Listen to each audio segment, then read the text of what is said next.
ভাই কামরুল, আজকে আমি ইন্টারভিউ দিছি, একটু টেনশনে আছি রে। কিসের টেনশনে আছিস? স্যারে বলছিল টেল মি অ্যাবাউট ইউরসেলফ। আমি উত্তরে বলছি I am fine, thank you. তোরে তো চাকরি না রে, তোরে তো ইংরেজি স্কুলে ভর্তি করানো দরকার। মাথা খারাপ হয়ে গেছিল।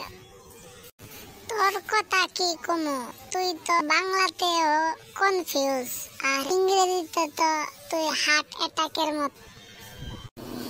তুই না ফ্যাট লাগায় কথাবার্তা কইছিস না, যেটা সত্য এটাই কইছি রে। এটা আমার হেডার সত্যি কইছিস তুই। উচিত কথার দাম পাইতাম না তো, তুই দাম দিবি উচিত কথা কইলে।